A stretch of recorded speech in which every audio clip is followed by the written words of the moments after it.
Sveiki atvykę į Nasrėnus.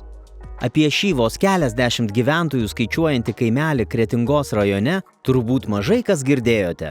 Tačiau nežinančių vyskupo, švietėjo, rašytojo, istoriko, Blaivybės sąjūdžio organizatoriaus Motiejaus Valančiaus rasti būtų sunku.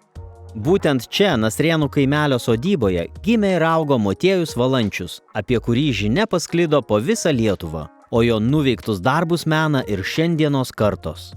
Nacionalinės mokėjimo agentūros prie Žemės ūkio ministerijos administruojamos lyder programos dėka Motiejaus Valančiaus gimtoji sodyba tapo patrauklesnė, pritaikyta muziejaus ir edukacinėms veikloms.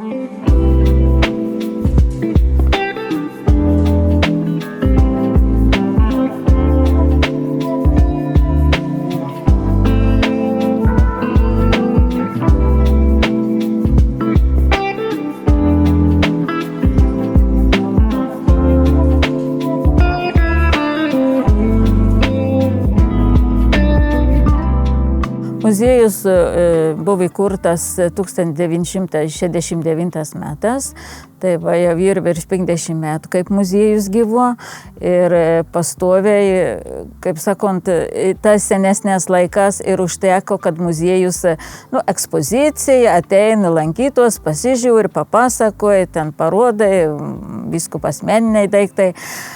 Ir lyg ir užteko to dalyko.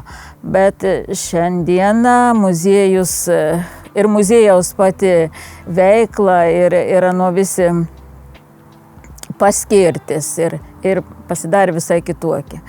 Muziejus turi tą savo veiklą plėsti, traukti lankytojus įvairiom veiklom, ir edukacijom, renginiais ir kitas įvairias dalykas.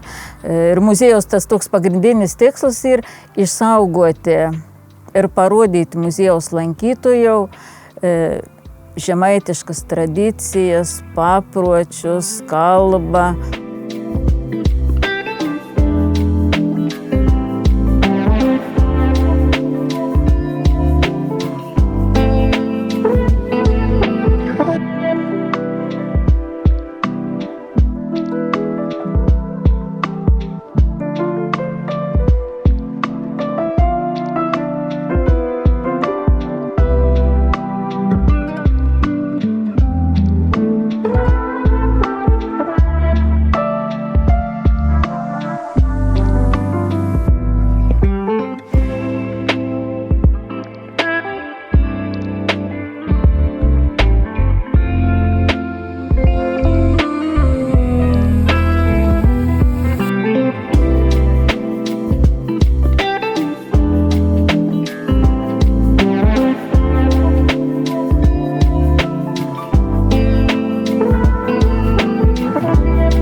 Atsiradus tokiam poreikiui plėsti muziejaus veiklą, pasinaudojus vietos veiklos grupės parama, buvo parengti projektai, 2 projektai.